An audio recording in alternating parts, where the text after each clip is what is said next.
दुसरं म्हणजे टाईम मॅनेजमेंटबद्दल बोलायचं झालं तर आजकाल आपण ऐकतो की टाईम मॅनेज होत नाही, वेळ नाही अमुक एका गोष्टीला. साधे आपले छंद पुरवण्यासाठी सुद्धा आपण वेळ काढू शकत नाही अशी अवस्था झाली आहे आजकाल.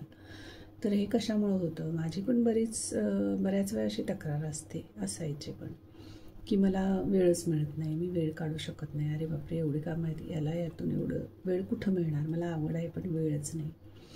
अशा खूप गोष्टी असतात.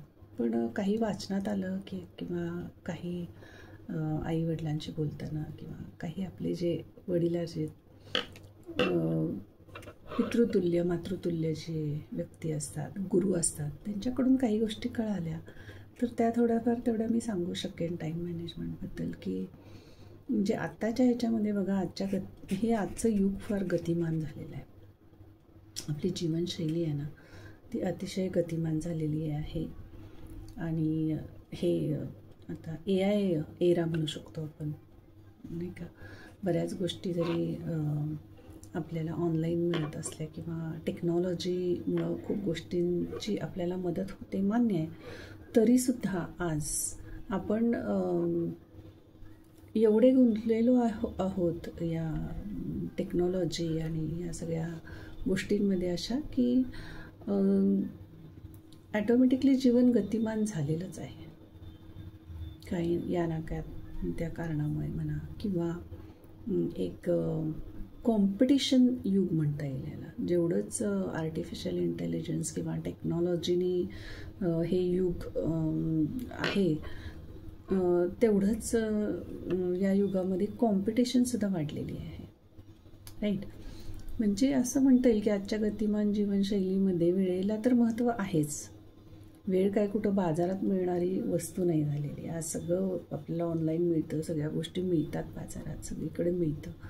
पण वेळ ही अशी एक गोष्ट आहे की ती आपल्याला कुठून विकत वगैरे नाही मिळत, उसनी वगैरे नाही मिळत, राईट. किंवा ही उसनी मिळणारी वस्तू नाही आहे. आपण तिचं विकत घेऊ शकत नाही, उसनी घेऊ शकत नाही. बस आपण तिचं फक्त व्यवस्थापन करू शकतो, मॅनेज करू शकतो टाईम. त्यामुळे प्रत्येक व्यक्तीला टाईम मॅनेजमेंट उत्तमरित्या जमले पाहिजे असं मला वाटतं आजच्या काळामध्ये. कारण या कॉम्पिटिशनच्या AIच्या युगामध्ये, IT युगामध्ये वेळेचं मॅनेजमेंट जमणं हे खूप महत्त्वाचं झालेलं आहे. टाईम मॅनेजमेंटमुळं काय होतं की ध्येय पण आपली जी काय असतील ती वेळेमध्ये पूर्ण होण्यास आपल्याला मदत होते. ज्या काय आपल्या काही गोष्टींसाठी आपल्याला जो वेळ काढायचा असतो, राहून गेलेला असतो लाईफमध्ये, तो वेळ काढून त्या गोष्टी पूर्ण करण्यासाठी आपल्याला मदत होते. त्याच्यासाठी काय करता येईल वेळेचं, तर फक्त आपल्याला मॅनेज करता येईल. So time management is very important in this era. विज्ञान, तंत्रज्ञान, ही IT क्षेत्र, AI या युगात माणूस अगदी महत्त्वाकांक्षी होत चालला आहे, राईट. प्रगतीची खूप शिखरं त्याला चढायची असतात, कॉम्पिटिशन्स खूप गाठायचे असतात, स्पर्धात्मक जग झालं आहे हे काय. परंतु जेवढी स्पर्धा वाढती आहे तेवढाच तणाव पण वाढतो आहे, टेन्शन्स पण वाढलेले आहेत.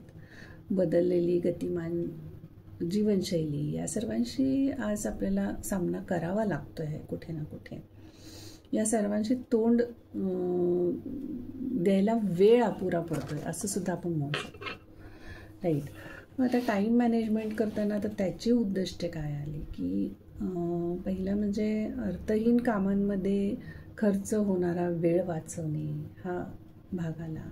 कमीत कमी वेळेमध्ये जास्तीत जास्त अर्थपूर्ण कामं पार पाडणे हे एक आलं, बरोबर आहे.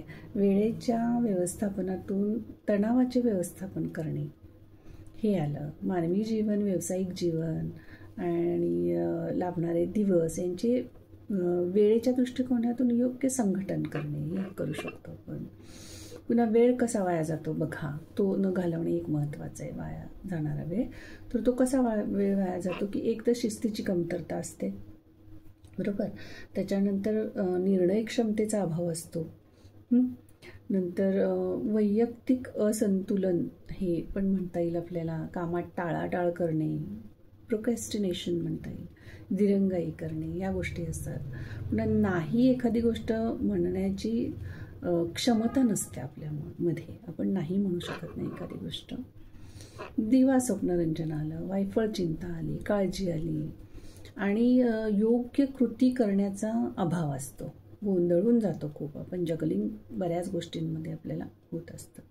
किंवा एक प्रकारची कन्सिस्टन्सी नसते कार्यामध्ये, म्हणतो ना आपण सातत्य नाही आहे, त्या सातत्याची कुठंतरी कमी असते, हे पण होऊ शकतं. आता त्या वेळेच्या व्यवस्थापनासाठी किंवा टाईम मॅनेजमेंटसाठी काही गोष्टी आपण करू शकतो. फॉर एक्झाम्पल, आपण प्रत्येकाच्या जीवनाची उद्दिष्टे स्पष्ट असली पाहिजेत. बरोबर आहे, आपल्याला काय करायचं आहे, नेमकं कुठं जायचं आहे, काय करायचं आहे, हे व्यवस्थित माहिती असलं पाहिजे किंवा ठरलेलं असलं पाहिजे. वैयक्तिक आणि व्यावसायिक, तुम्ही काही जर व्यवसाय करत असाल, जॉब येते, तर तुमचं हे वैयक्तिक जीवन जे आहे किंवा व्यावसायिक जी उद्दिष्ट आहेत ती स्पष्ट पाहिजेत आणि ती वेगळी असली पाहिजेत. वैयक्तिक आणि व्यावसायिक उद्दिष्टांच्यामध्ये फारकत करायला हवे, तुम्हाला सेपरेशन पाहिजे आणि ती स्पष्ट असली पाहिजे. त्यामुळे काय होतं, दोन्हींची सांगड व्यवस्थित पद्धतीने घालता येईल. कोणत्याही एकाला जास्त वेळ दिला तर त्याचा परिणाम दुसऱ्यावर होतो, म्हणून वेळेचा विचार करूनच ती योजना आखली गेली पाहिजे असं मला वाटतं. आणि स्वतः करायची आणि इतरांकडून करवून घ्यायची कामं ही स्पष्ट असली पाहिजेत. बरोबर आहे, स्वतःच्या कामाची स्वतंत्र यादी करायची, इतरांच्या कामाची म्हणजे कामं करून घ्यायची ज्यांच्याकडून आहेत त्याची पण स्पष्टता पाहिजे, त्याची पण एखादी यादी करून ठेवायला काही हरकत नाही. कामांची प्राधान्यक्रम किंवा प्रायोरिटी म्हणतो आपण, प्रायोरिटी ठरवली पाहिजे, यादी करून ठेवली पाहिजे. एखादे काम विसरण्याची शक्यता त्यामुळे कमी असते यादी प्रायोरिटी करून ठेवली तर. प्रत्येक कामासाठी किती वेळ लागेल याची नोंद जर करून ठेवली तर बरं पडेल. कोणत्या वेळी कोणते काम करायचे हे पण विचारात घेणे आवश्यक आहे. एकसारख्या वाटणाऱ्या कामांची एकत्र यादी केली तर वेळेची बचत होऊ शकते. जी कामे पूर्ण झाली आहेत त्याला टिकमार्क करून ठेवलं तर तेवढं वेळ वाचतो आपला. किंवा असं नंतर म्हणता येईल की चिंता, काळजी यावर जास्त विचार न करता, पॅनिक न होता शांतपणे ती लिहून काढावीत आणि त्याच्यावरती मार्ग काय काढला जाईल याचीही यादी करू शकतो आपण. चिंतेचे कारण पण लिहू शकतो, त्यावर चटकन कृती केली जाते. असं केल्यामुळं काय होतं की या सगळ्या गोष्टी लिहून काढल्यामुळं शांतपणे आपण त्या गोष्टींच्या वरती विचार करतो आणि त्यातून एक चांगला योग्य मार्ग आपण निवडू शकतो. हा त्याचा फायदा आहे. अशा प्रकारे तुम्ही टाईम मॅनेजमेंट जर करायची म्हटलं तर तुम्ही या गोष्टी करू शकता. कारण कसं आहे बघा की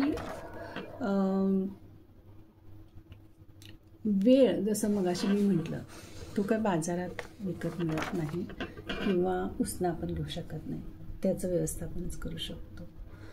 so I can say time can't be borrowed, time can't be hired, time can't be purchased, time can't be stolen. The only thing is time can be managed, right? So time management is very important in our life. Think about it.